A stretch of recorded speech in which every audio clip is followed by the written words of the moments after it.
Good morning. Here is today's word of blessings for you. 2 Chronicles 2:5-7 and 11:12.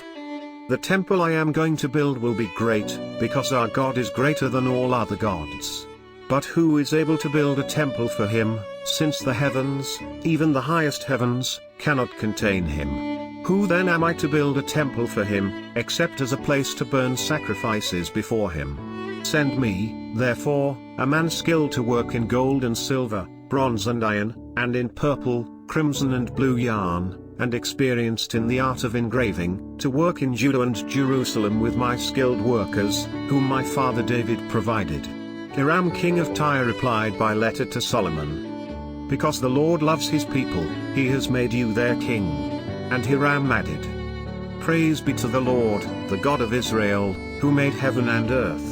He has given King David a wise son, endowed with intelligence and discernment, who will build a temple for the Lord and a palace for himself." Today's title is Building Together, Worshipping Together. God uses certain people and nations for his kingdom during certain periods. But God's eyes are always on the whole world because he created the whole world. There is no nation and people that have been made apart from him. No wonder Jesus declared, "God so loved the world that he gave his only Son." He chose Abraham and his descendants as the vessel of his blessings and salvation for the world. God has established a special relationship with Israel for this purpose. But God's love and care were never confined to Israel. No nations were out of his divine care and love. We see such global care in many places of the Bible. We saw God did not forget the nation of Nineveh, who forget God completely and was determined to send Jonah to save them. We also see God's prophecies regarding many nations such as Egypt and Babylon through the prophet Isaiah, Isaiah chapters 13-23. Occasionally, we also see some people and nations outside Israel express surprisingly biblical faith in God. We have no idea of how they got to have such knowledge of God outside Israel.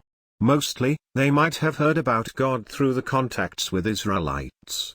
We see a good example of such godly Gentiles in today's passage. Hiram king of Tyre praises God as the God of Israel who has made heaven and earth. From his intimate relationship with David, we can reasonably assume that David had told him about his God. Hiram might have even read some of David's Psalms. So he is gladly consenting to the request of Solomon to send skilled workers of jewels and steels as well as fabrics for the temple. It seemed that the workers of Hiram played a very essential role in building the temple.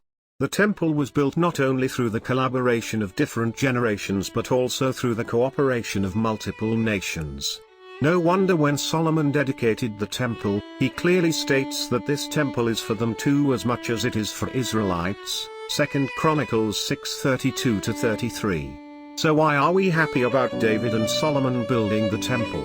We are happy because it is the temple that all nations and all people worship God who had made heaven and earth together. We are happy because it is the shadow of Jesus, the living temple through whom the whole world, Jews and Gentiles, will be saved.